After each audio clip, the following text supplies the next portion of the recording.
नमस्ते, मैं हूं आपके साथ जसप्रीत कौर। अमेरिका और ईरान के बीच सीजफायर डील के बाद मिडिल ईस्ट में एक देश को छोड़कर बाकी जगह एक हद तक हिंसा रुक गई है।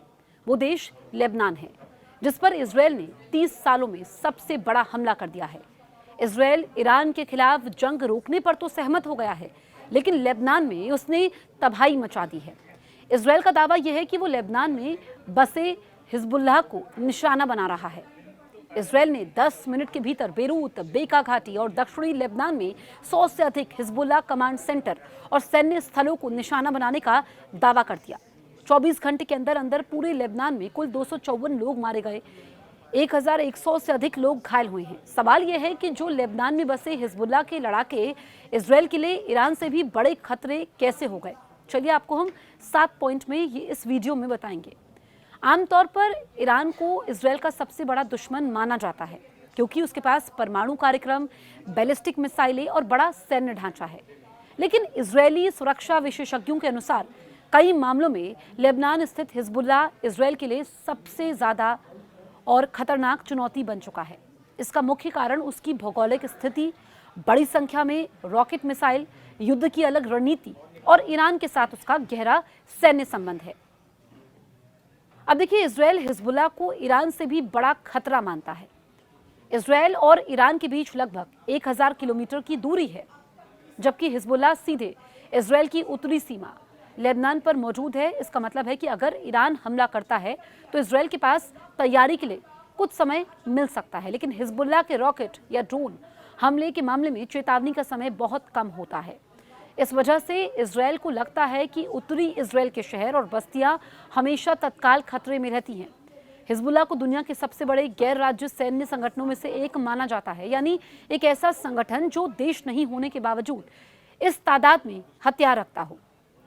अनुमान के अनुसार उसके पास 2 लाख तक रॉकेट और मिसाइलें हो सकती हैं। हाल के संघर्षों में उसे कुछ नुकसान जरूर हुआ है, लेकिन फिर भी उसके पास हजारों रॉकेट मौजूद हैं जो इजरायल को निशाना बना सकते हैं।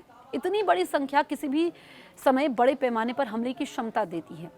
ईरान की बैलिस्टिक मिसाइलें बहुत शक्तिशाली हो सकती हैं, लेकिन उनकी संख्या सीमित होती है। उन्हें इजरायल मानता है कि अपने आयरन डोम एयर डिफेंस सिस्टम से रोक सकता है। इसके विपरीत हिजबुल्लाह एक साथ सैकड़ों छोटे रॉकेट और ड्रोन दागने की रणनीति अपनाता है। इससे इजरायल का आयरन डोम बहुत दबाव में आ जाता है। लगातार हमलों से इस सिस्टम पर आर्थिक और सैन्य दबाव भी बढ़ता है।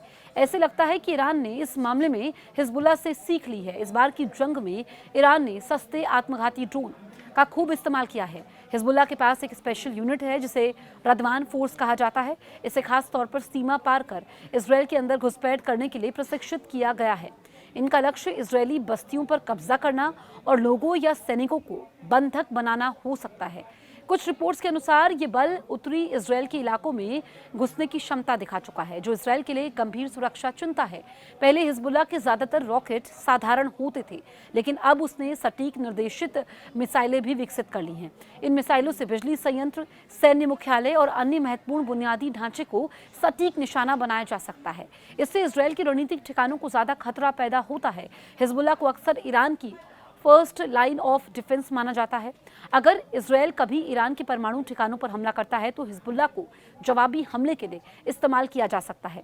इस तरह हिजबुल्लाह ईरान के लिए एक तरह की बीमा पॉलिसी की तरह काम करता है, जिससे इजरायल को 2 मोर्चों के खतरे का सामना करना पड़ सकता है।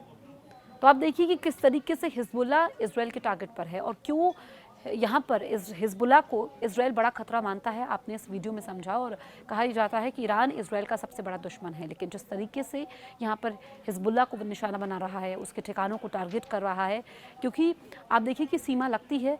ऐसे में अब भविष्य की तस्वीर क्या होगी, आगे क्या होगा, जो ये तनाव बना हुआ है, जो इजरायल लगातार हमले कर रहा है, उसके बाद ईरान क्या कदम उठाता है, क्या सीजफायर ठंडा पड़ जाएगा, कमज़ोर होता हुआ तो नज़र आ रहा है। जो 2 हफ्ते का ये युद्ध विराम है, क्या ये उससे पहले ही एक बार फिर से भीषण युद्ध में तब्दील हो सकता है।